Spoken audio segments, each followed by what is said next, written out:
नमस्कार, news call 24 में आपका बहुत बहुत स्वागत है। मैं हूं सुशील गिरीश पांडे। ओपिनियन भारत में आज हम जानेंगे कि बीजेपी ने चिराग पासवान को भाव नहीं दिया तो क्या वे तेजस्वी के साथ चले जाएंगे। चिराग पासवान भी बिहार में नीतीश कुमार की प्रेशर पॉलिटिक्स शुरू कर चुके हैं और बीजेपी के साथ साथ इंडिया ब्लॉक का विकल्प भी खुला रखा है। एनडीए में चिराग पासवान की जो शर्तें हैं, तेजस्वी यादव उससे ज्यादा देने को तैयार है। बीजेपी ने इधर नाराज किया तो उधर के दरवाजे चिराग पासवान के लिए खुले हैं, यानी कि विकल्प भी चिराग पासवान के पास रहेगा। चिराग पासवान के पिता रामविलास पासवान को लालू यादव राजनीतिक के मौसम वैज्ञानिक बताते रहे हैं, बिल्कुल वैसे ही जैसे नीतीश कुमार को पलटू कुमार कहते रहे हैं। हालांकि अब लालू यादव के रुख में काफी बदलाव महसूस किया जा रहा है, तभी तो महागठबंधन छोड़कर एनडीए में चले जाने के बाद भी नीतीश कुमार के लिए दरवाजा खुला रखा है और ठीक वैसे ही ये दरवाजा चिराग पासवान के लिए भी खुला हुआ है। नीतीश कुमार को तो प्रधानमंत्री नरेंद्र मोदी के सामने बार बार सफाई देनी पड़ रही है कि अब वो कहीं नहीं जाएंगे, लेकिन चिराग पासवान ऐसा बिल्कुल नहीं कर रहे हैं और तेजस्वी यादव के साथ हाथ मिलाने का विकल्प खुला रखा हुआ है। चिराग पासवान और तेजस्वी यादव की थोड़ी बहुत करीबी तो 2020 के चुनाव, बिहार चुनाव के दौरान भी महसूस की गई थी। असल में वो साल चिराग पासवान के लिए बेहद खराब रहा। पिता का साया हट जाने के बाद बीजेपी ने भी नीतीश कुमार के दबाव में हाथ खींच लिए। चिराग पासवान खुद को मोदी का हनुमान बताते रहे, लेकिन प्रधानमंत्री नरेंद्र मोदी ने ही चुनाव रैलियों में असली और नकली एनडीए का फर्क साफ साफ कर दिया और फिर एक झटके में चिराग पासवान असली खेमे से बाहर हो गए। चुनाव में चिराग पासवान विश्वास करते रहे और बीजेपी इस्तेमाल करती रही। विधानसभा चुनाव में चिराग पासवान के उम्मीदवारों से जेडीयू को बहुत नुकसान हुआ। बीजेपी भी तो यही चाहती थी। जेडीयू की सीटें बीजेपी की करीब करीब आधी हो गई। नीतीश कुमार और उनके साथियों ने खुलकर चिराग पासवान को जेडीयू की कम सीटों के लिए जिम्मेदार बताया और बाद में नीतीश कुमार बीजेपी के सामने ऐसे फैल गए कि एनडीए में उनके लिए नो एंट्री का बोर्ड ही लगा दिया गया और तो और लोक जनशक्ति पार्टी दो टुकड़ों में बढ़ गई, जिसके लिए चिराग पासवान की नजर में नीतीश कुमार ही जिम्मेदार माने जाते हैं। लोकसभा स्पीकर ने भी चिराग पासवान के चाचा पशुपति कुमार पारस को संसदीय दल के नेता के रूप में मान्यता दे दी। सारे एलजेपी सांसद पशुपति कुमार पारस के साथ चले गए और चिराग पासवान अकेले पड़ गए। कहां चिराग पासवान पिता के मंत्रालय पर काबिज होने की उम्मीद लगाए बैठे थे और कहां पशुपति कुमार पारस मोदी कैबिनेट में मंत्री बन गए। 2019 के लोकसभा चुनाव में एलजेपी अपने हिस्से की सभी 6 सीटें जीत ली थी और इस बार भी एनडीए में चिराग पासवान का उन्हीं सीटों पर दावा है। शर्त ये भी है कि हाजीपुर उनके पिता का चुनाव क्षेत्र रहा है, लिहाजा वो भी उनको चाहिए और वहां का उम्मीदवार भी वो खुद ही तय करना चाहते हैं। पशुपति कुमार पारस फिलहाल हाजीपुर से सांसद हैं और वो सीट छोड़ने को तैयार नहीं है,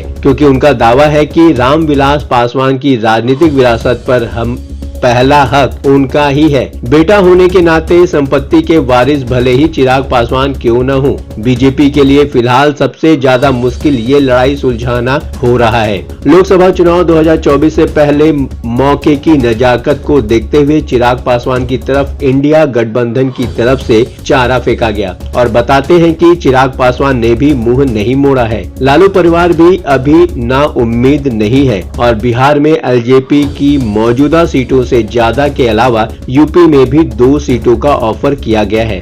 बिहार में क्या चिराग पासवान गेम चेंजर बन गए हैं? बिहार का 6% वोट बैंक फिलहाल चिराग पासवान के साथ है। यही बात ताउम्र उनके पिता रामविलास पासवान को भी ताकतवर बनाए रखी। पिता और पुत्र की राजनीति में थोड़ा फर्क जरूर नजर आता है और हो सकता है चिराग पासवान के मन में भी कहीं हो कि उनके पिता कभी बिहार के मुख्यमंत्री नहीं बन सके। असल में रामविलास पासवान हमेशा ही बिहार के बल पर दिल्ली की राजनीति किए, लेकिन चिराग पासवान पिता के चले जाने के बाद लगातार बिहार पर ही फोकस है, बल्कि बिहार में जमे रहने की भी कोशिश करते हैं। वैसे भी चाचा पशुपति पारस के दिल्ली में धोखा देने और पिता को मिले बंगले से बेदखल हो जाने के बाद चिराग पासवान के पास बिहार में बने रहना कहीं ज्यादा जरूरी था। आखिर एलजेपी का सपोर्ट बेस भी तो बचाए रखना था, और वही सपोर्ट बेस है जो आज की तारीख में बिहार की राजनीति में किंग मेकर तो नहीं,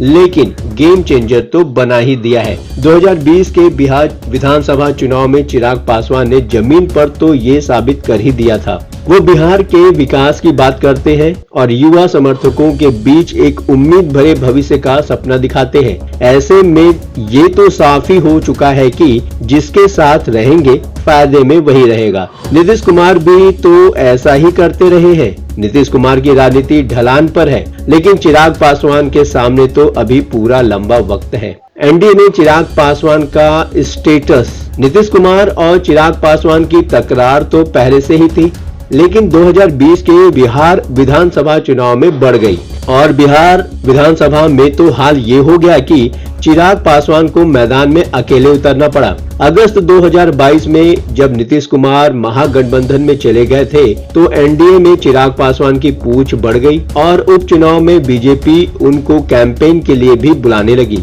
चिराग पासवान ने बीजेपी के लिए बिल्कुल वैसे ही शिद्दत से काम किया जैसे बिहार चुनाव में किया था। नीतीश कुमार की एनडीए में फिर से वापसी के बाद स्थिति थोड़ी बदल गई है, लेकिन बीजेपी चिराग पासवान को किसी भी सूरत में नाराज भी नहीं करना चाहती। एनडीए में चिराग पासवान की शर्तें टकराव का कारण बन रही हैं।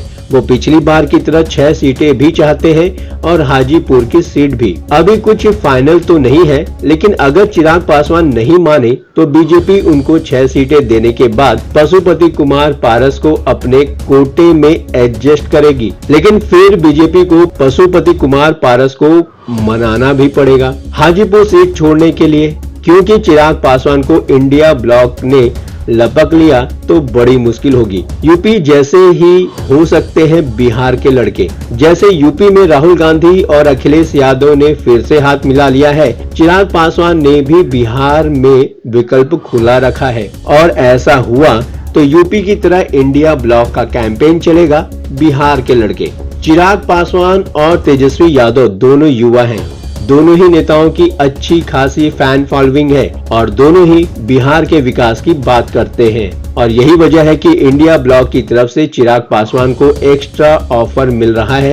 एलजेपी की मौजूदा 6 सीटों के साथ साथ 2 और सीटें, साथ में यूपी में भी 2 सीटों पर उम्मीदवार उतारने की पेशकश है। चिराग पासवान के तो दोनों हाथों में लड्डू है। फिलहाल देखते हैं बाजी कौन मार पाता है, बीजेपी या इंडिया ब्लॉक, या चिराग पासवान बार्गेनिंग बढ़ाकर और फायदा उठाएंगे। आपको क्या लगता है, चिराग पासवान अब बिगाड़ने वाले हैं सबका खेल? कमेंट के माध्यम से आप मुझे अपनी राय भेज सकते हैं। अभी तक आपने हमारे इस चैनल को सब्सक्राइब नहीं किया है तो कृपया इस चैनल को सब्सक्राइब करें, फॉलो करें और नोटिफिकेशन में जाकर ऑल का ऑप्शन दबाना बिल्कुल न भूलें। जय हिंद, जय भारत।